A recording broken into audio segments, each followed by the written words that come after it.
하늘의 문을 여소서, 이곳을 주목하소서. 주를 향한 노래가 꺼지지 않으니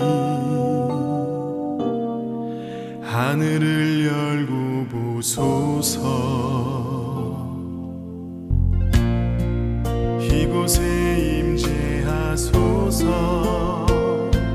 주님을 기다립니다. 기도의 향기가 하늘에 닿으니 주여 임재하여 주소서.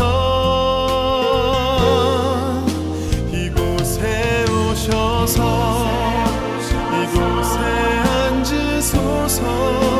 이곳에서 드리는 예배를 받으소서. 주님의 이름이 주님의 이름만이 오직 주의 이름만 이곳에 있습니다. 하늘의 문을 여는 아침에 오신 여러분을 환영하고 축복합니다. 이 시간을 통해서 하늘의 열린 문을 통해서 천국을 경험하고 또 경험된 천국으로 오늘 하루를 천국의 소망, 천국의 기쁨, 또 천국의 능력으로 살아가는 은혜가 살아가는 모든 성도님들 가운데 임하기를 주님의 이름으로 축복합니다. 오늘은 시편 12편 말씀입니다. 여호와여 도우소서. 경건한 자가 끊어지며 충실한 자들의 인생 중에 없어지나이다. 그들이 이웃에게 각기 거짓을 말하며 아첨하는 입술과 두 마음으로 말하는도다. 여호와께서 모든 아첨하는 입술과 자랑하는 혀를 끊으시리니 그들이 말하기를 우리의 혀가 이기리라. 우리 입술은 우리 것이니 우리를 주관할 자 누구리요 함이로다. 여호와의 말씀에 가련한 자들의 눌림과 궁핍한 자들의 탄식으로 말미암아 내가 이제 일어나 그를 그가 원하는 안전한 지대에 두리라 하시도다. 여호와의 말씀은 순결하며 흙 도가니에 7번 단련한 은 같도다. 여호와의 그들을 지키사 이 세대로부터 영원까지 보존하시리이다. 비열함이 인생 중에 높임을 받는 때에 악인들이 곳곳에서 날뛰도다. 아멘. 다윗의 상황이 얼마나 위급했던지 1절에 여호와여 도우소서라고 먼저 시작을 합니다. 여기 돕다라는 말은 구원해 주십시오, 나를 살려 주십시오라는 의미로 히브리어에 보면 거꾸로 되어 있습니다. 나를 구원해 주십시오 여호와 하나님. 그 정도로 다윗이 위급한 가운데에 있었습니다. 다윗이 이런 위기 가운데 있었던 것은 1절 계속적으로 읽어보시면 경건한 자가 끊어지고 충실한 자가 세상 가운데에 없어졌기 때문입니다. 아마도 다윗 혼자 하나님 앞에 바르게 믿고 하나님을 신실하게 섬기는 사람으로 서 있다라고 느꼈던 것 같습니다. 아마 엘리야의 심정이었을 겁니다. 갈멜산에서 850명의 바알과 아세라 선지자들과 싸워 이기고 하늘에서 불을 내려서 수추가 제단을 태우는 하나님의 기적을 경험했음에도 이스라엘 백성들은 하나님께 돌아오지 않았습니다. 이때에 엘리야가 하나님 앞에 했던 말이 하나님, 모든 선지자들이 죽고 나만 혼자 남아 있습니다. 영적인 외로움 또는 영적인 고독감에 있었습니다. 아마 다윗이 정확하게 그러한 상황이었던 것 같습니다. 그러나 단순히 다윗의 마음은 영적인 외로움 또는 영적인 고독이 전부가 아니었습니다. 솔로몬 애쉬라는 사람이 한 동조 실험이라는 게 있습니다. 지금 이것이 보이실지 모르겠는데 10명 정도의 사람들에게 한 방에서 10명 정도의 사람들에게 여기에 보이는 이 정도의 막대기와 비슷한 것을 이 세 가운데에서 정하십시오, 고르십시오라고 질문을 합니다.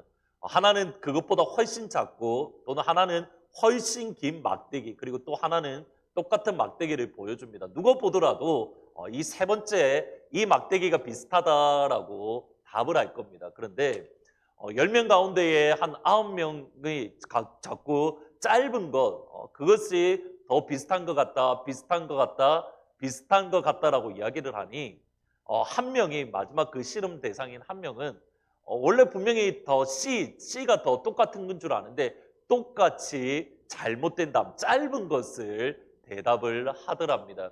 그 퍼센테이지가 대략 한 36%가량 됩니다. 세 명이서 한 명을 바보로 만들 수 있다. 이게 과학적으로 근거가 어느 정도 있습니다. 믿음의 세계 역시 동일합니다. 모든 사람들이 하나님이 없다라고 말할 때 나 혼자 그 가운데 들어가 있다면 정말 하나님이 존재하실까? 정말 하나님이 살아계신가? 의심을 하게 되고 나도 모르게 자연스럽게 세상 사람들 하나님이 없다라는 말에 동조할 수가 있습니다. 다윗이 바로 그러한 영적인 위기 가운데에 있었습니다. 물론 다윗 시대 때에는 모든 사람들이 하나님을 믿는다, 나는 하나님의 백성이다라고 말을 하던 시대입니다. 그럼에도 다윗은 나 혼자 남았다라는 생각을 가졌습니다. 이유가 어디에 있습니까? 다시 한번 1절 말씀을 보시겠습니다. 여호와여 도우소서, 경건한 자가 끊어지며 충실한 자가 인생 중에서 없어지나이다. 모든 사람들이 하나님을 믿는다, 나는 하나님의 자녀다라고 말을 하는데 그들 가운데 무엇이 없었냐면 경건한 자가 끊어지고 충실한 자가 인생 중에 없어진다. 여기 경건하다라는 말은 히브리어로 하시드라는 말인데 명사형으로는 저희들이 잘 아는 헤세드, 인자, 성실 또는 인애라는 뜻입니다. 충실하다라는 말은 에문이라는 히브리어 말인데 이 말이 에메트라는 말로 신실함, 충성됨이라는 말입니다. 지금 보셔야 됩니다. 헤세드, 에메트, 인애와 사랑과 또는 신실함, 충실함. 이 두 단어는 무엇이냐면 사실은 하나님의 성품입니다. 출애굽기 34장 6절에 보면 여호와께서 그의 앞으로 지나시며 선포하시되 여호와라 여호와라 자비롭고 은혜롭고 노하기를 더디하고 인자와 진실이 많은 하나님이라. 인자와 진실이 많은 하나님이라. 여기 인자와 진실이라는 단어가 조금 전에 말씀드렸던 충실하다, 경건하다 라는 단어와 똑같습니다. 다르게 말씀드리면 이것입니다. 지금 다윗이 나만 하나님을 믿는 것 같습니다, 나 홀로 하나님 앞에 서 있는 것 같습니다 라고 말했던 이유는 나도 하나님을 믿는다라고 말하는 사람이 없었던 게 아닙니다. 똑같이 하나님 앞에 나아가 예배드리고 제사도 드리는데 누가 없었냐면 하나님의 성품을 닮은 사람, 하나님의 형상을 닮은 사람들이 이스라엘 가운데에 찾기가 어려웠던 겁니다. 그러기에 다윗 혼자 영적인 외로움, 영적인 고독감이 있었고 정말 내가 하나님을 제대로 믿고 있는 게 맞나? 내가 경험한 하나님은 인자와 성실이 많으신 하나님인데 왜 저 사람들에게는 그런 성품이 안 보이지? 내가 정말 하나님을 바르게 믿는 것 맞나? 내가 정말 하나님을 똑바로 믿는 것이 맞나? 그러한 영적인 고민 가운데에 빠졌던 겁니다. 오늘 이 시간 우리가 이 시편을 통해서 우리가 다시 한번 경험하고 다시 한번 생각해 보아야 될 것이 과연 우리는 하나님의 성품을 닮아가고 있는가? 우리는 그리스도인에게 그리스도의 형상, 예수님의 형상을 과연 닮아가고 있는가? 인자와 성실, 진실, 진리.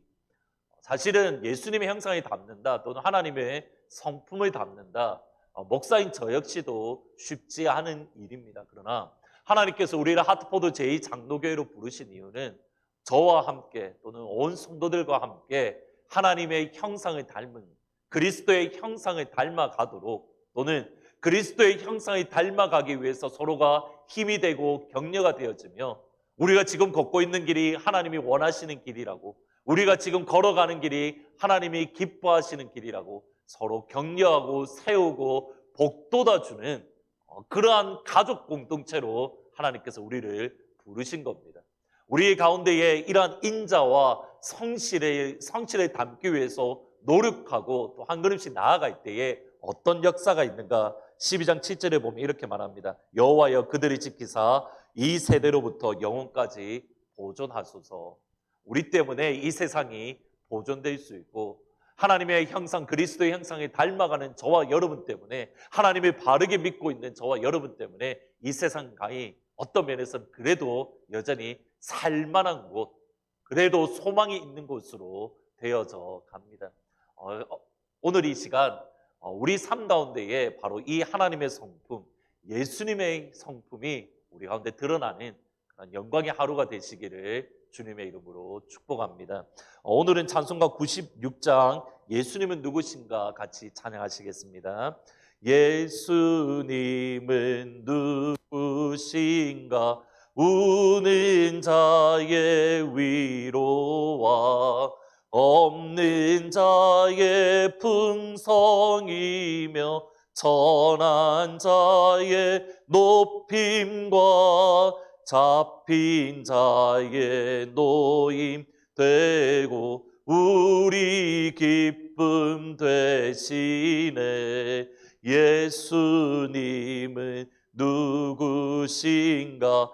약한 자의 강함과 눈먼 자의 빛이시며 죄인들의 중보와 멸망자의 구원되고 우리 평화 되시네. 기도하시겠습니다. 잘하시는 주님, 부족하지만 하나님께서 우리를 하나님의 교회로 부르시고 하나님의 형상을 함께 닮아갈 수 있도록 인자와 인애와 성실이 우리 가운데 가득할 수 있도록 하나님께서 우리를 부르셔서 우리가 걸어가고 있는 길, 우리가 믿음으로 나아가는 길이 옳다라고 바르다라고 서로 격려할 수 있도록 하나님께서 우리를 한 교회로 부르셨습니다. 오늘 한 날 우리 삶 가운데에 하나님의 성품이 드러날 수 있도록 우리의 삶 가운데에 예수님의 성품이 드러나는 그런 영광의 한 날이 되어질 수 있도록 주님 축복하여 주옵소서. 그래서 하나님 우리를 통해서 하나님이 닮은 우리 그리스도를 닮은 우리를 통해서 이 세상이 그래도 살만나는 살만한 그런 곳으로 변화되어질 수 있도록 아버지 하나님 축복하여 주옵소서. 김수복 권사님과 장면수 권사님 그 외에 또 이주학 집사님 그 외에 사랑하는 저희 여러 연약한 저희 성도님들을 기억하여 주시고 하나님 위로하여 주시고 하나님의 은혜와 아버지 하나님의 치료의 역사로 이 시간 붙잡아 주옵소서. 감사합니다. 예수님의 이름으로 기도합니다. 아멘. 오늘은 특별히 저희 연로하신 성도님들, 특별히 저희 김선복 권사님과 장면수 권사님을 위해서 꼭 같이 기도해 주시기를 부탁을 드리겠습니다. 오늘 한 날도 우리의 삶 가운데에 예수님의 성품, 하나님의 성품이 드러나는 영광의 한 날이 되시기를 주님의 이름으로 축복합니다. 이 세상